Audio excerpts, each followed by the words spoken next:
అందరికీ నమస్కారం అండి. తెలుగు స్టోరీ బుక్ ఛానల్కి స్వాగతం.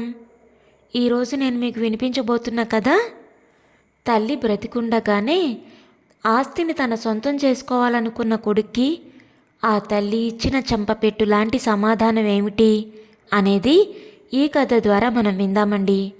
కథ పేరు గోస్తని. రచించిన వారు హేమమాలిని గారు. కథను చివరి వరకు వినండి. నచ్చితే లైక్ చేయండి.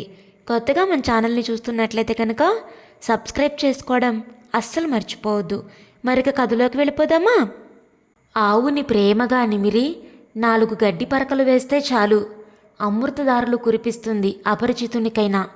కానీ దానిని కొట్టి బంధించి పాలు పిండాలంటే హక్కుదారునికైనా తన్నులు తప్పో మరి. తూర్పు ఎర్రబడి చాలాసేపయింది. పల్లెలోని జనానికి ఎప్పుడో తెల్లవారింది. పని పాటలతో హడావిడిగా ఉన్నారు. సూరిగాడు గబగబా నడుచుకుంటూ వస్తున్నాడు. వాడు నిద్రలేచేటప్పటికీ చాలా పొద్దెక్కింది. అందువలనే వాడు పొలం వెళ్ళడానికి ఆలస్యమైంది. తొందరగా అడుగులు వేస్తున్న సూరిగాడు ఎదురుగా కనిపిస్తున్న ఎత్తరుగుల ఇల్లు చూసి నడకని పరుగులా మార్చాడు. ఏరా సూరిగా, ఏటి పొద్దు ఆలస్యమైపోనాదా? ఎవరో పలకరింపుగా అడిగిన ప్రశ్న వాడి చెవిన పడలేదు.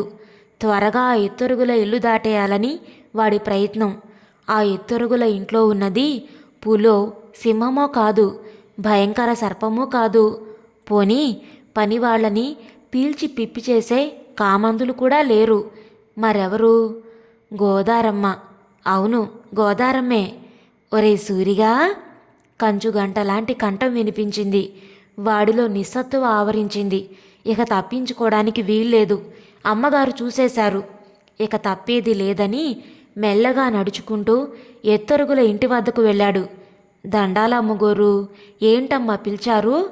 చేతులు కట్టుకొని ప్రశ్నించాడు. ఏరా, ఇంటివైపు కూడా చూడకుండా పోతున్నావు? ప్రశ్నించిందామె.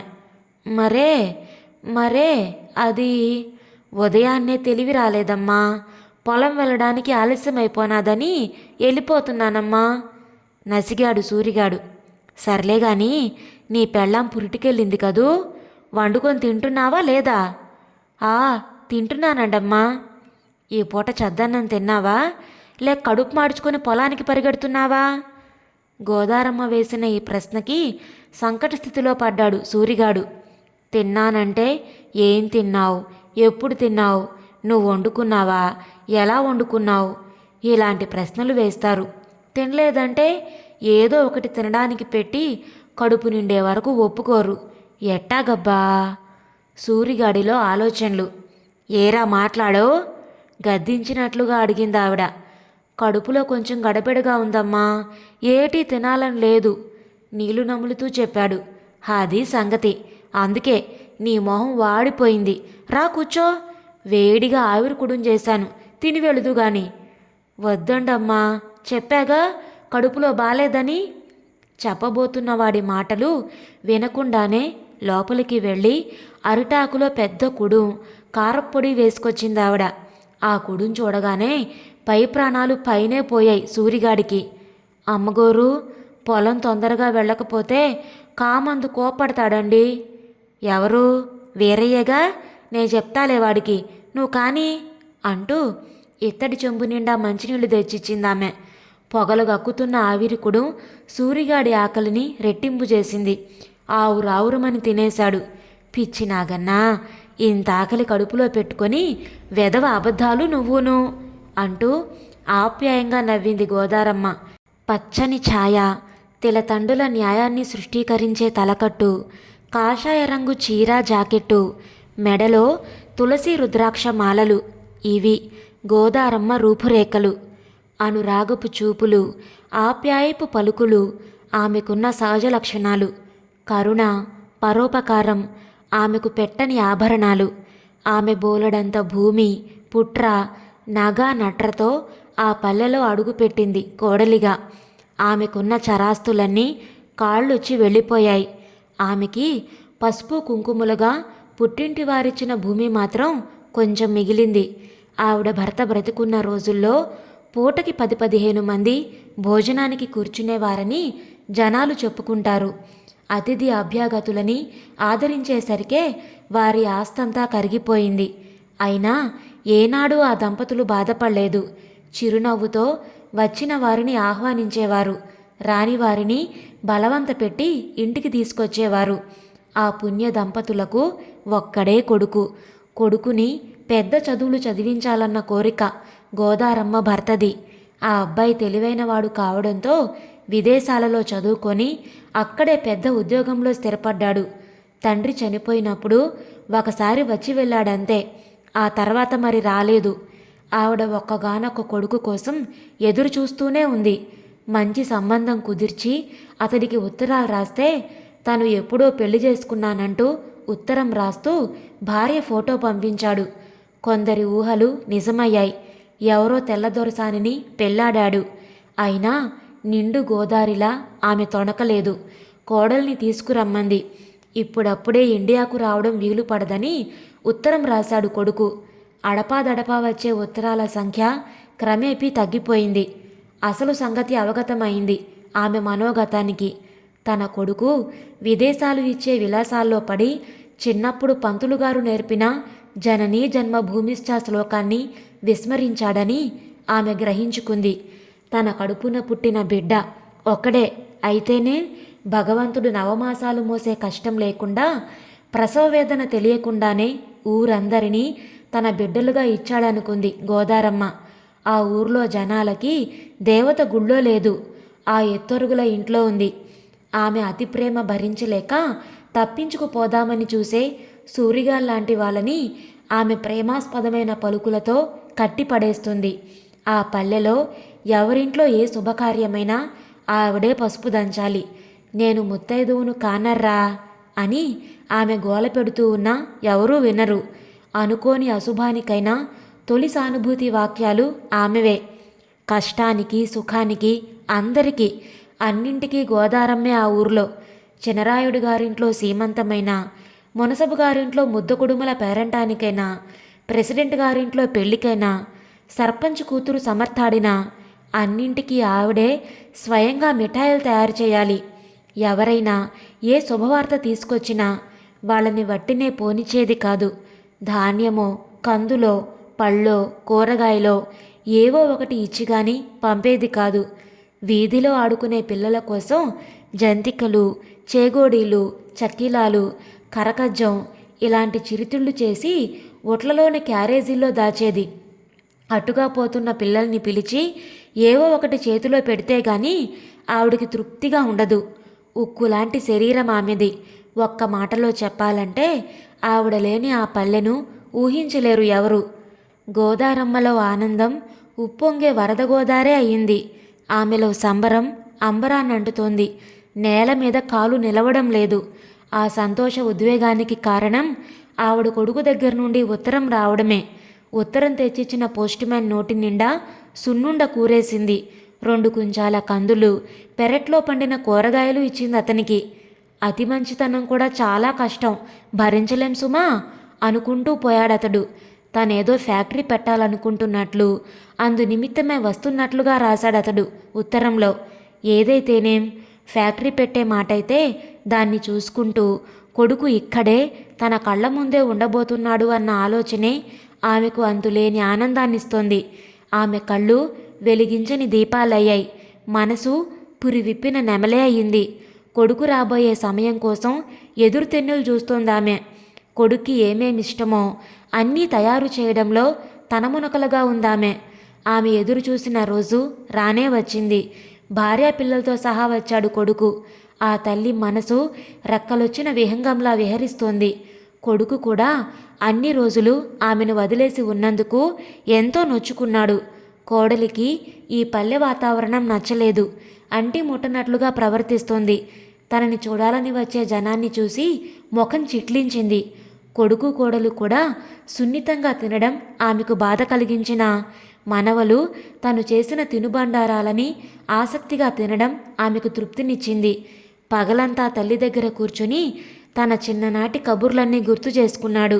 కొడుకు విదేశీ మోజులో పడి తనని విస్మరించలేదన్న ఆత్మసంతృప్తి ఆమెను నిలువెల్లా కమ్మేసింది.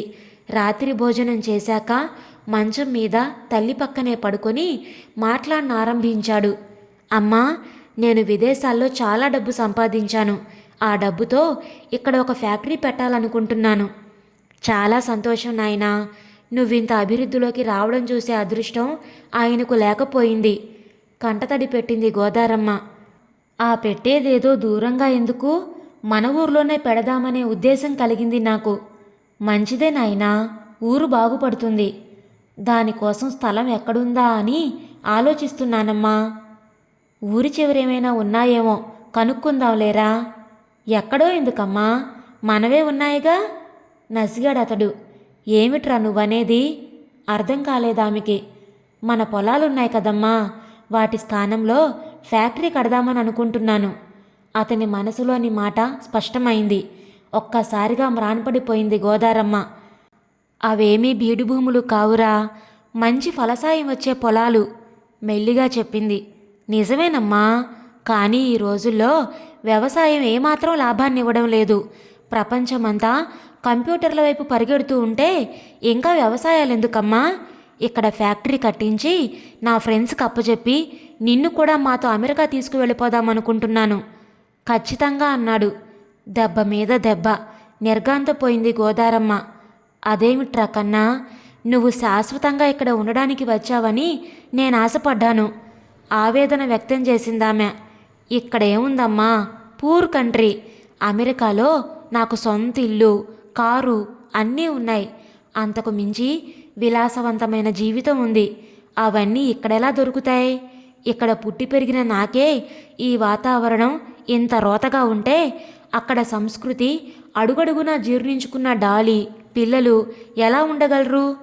ప్రశ్నించాడతడు. గోదారమ్మకు విషయం అర్థమైంది. తను రాలిపోయే ఆకులాంటిది.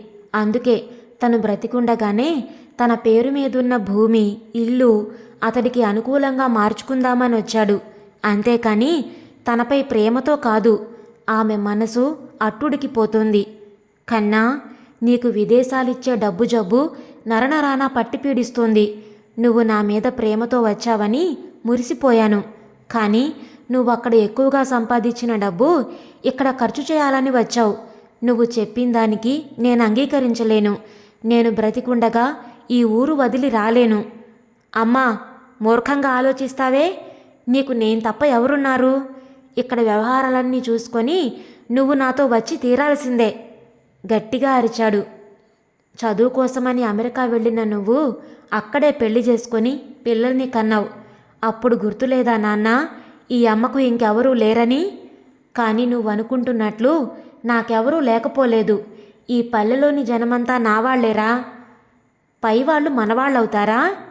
కోపం ప్రతిధ్వనించింది అతని గొంతులో. మీ నాన్నగారి అనారోగ్యం అప్పుడు, ఆయన అంత్యక్రియలప్పుడు వీళ్లేరా నన్ను ఆదుకుంది.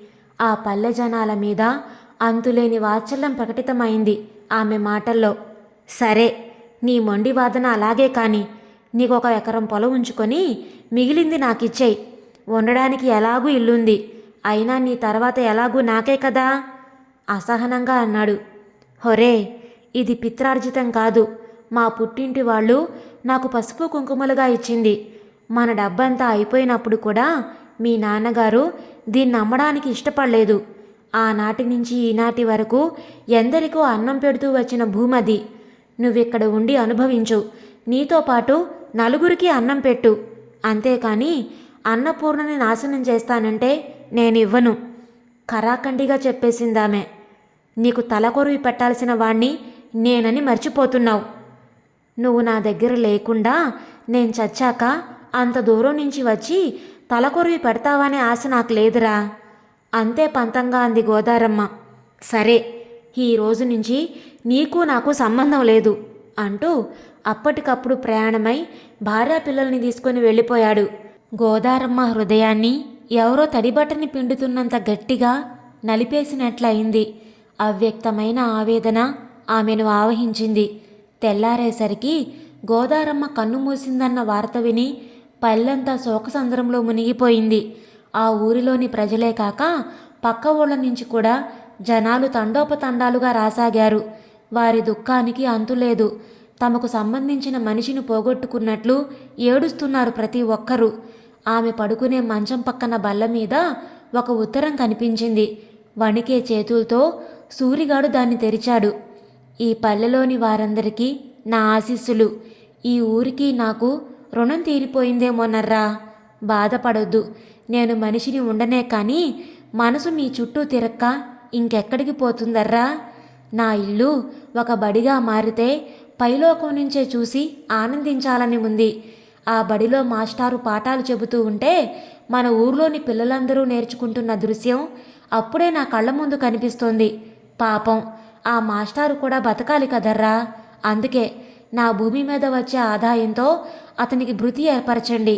నా పొలంలో పండే పంటంతా ఊర్లోని పేదలకు పంచండి. ప్రతి ఏడాది ఇదే రోజు అందరూ కలిసి నా ఇంట్లో భోజనాలు చేయడం మర్చిపోకండే. ఆఖరి మాట, నా దహన సంస్కారాలు మీరే చేయాలర్రా. నా కొడుకు వచ్చినా వాడు నా శవాన్ని తాక్కూడదు. వాడొక్కడే నా బిడ్డని వాడి ఉద్దేశం. కానీ మీకు తెలియదట్రా, మీరంతా నా పిల్లలేనని. ఉంటానర్రా మరి.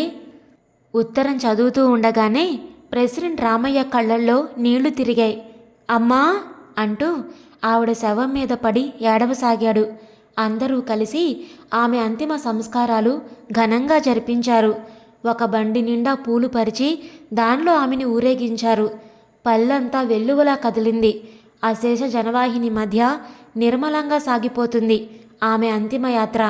ఆమె కొడుక్కి విధించిన శిక్ష అతనికి తెలిసినా తెలియకపోయినా ఆమెకి సంబంధం లేదు. తన మటుకు తను శిక్షను అమలు చేసేసింది. అమెరికా సంస్కృతి వంటబట్టిన అతనికి ఆమె చివరి లేఖ పెద్ద బాధ కలిగించకపోవచ్చు. కానీ మనసున్న వాడికి ఎవరికైనా అదే మరణశిక్ష. ఇదండి ఈరోజు కథ. మీకు నచ్చిందా? నచ్చితే లైక్ చేయండి, షేర్ చేయండి. అలాగే మీ విలువైన అభిప్రాయాలను కామెంట్స్లో తప్పకుండా తెలియచేయండి. ఇంత మంచి కథను మనకు అందించిన హేమమాలిని గారికి మనందరి తరపు నుంచి ధన్యవాదాలు తెలియజేసుకుంటున్నానండి. మరలా రేపు మరొక మంచి కథతో కలుద్దాం. అప్పటి వరకు ఉంటానండి.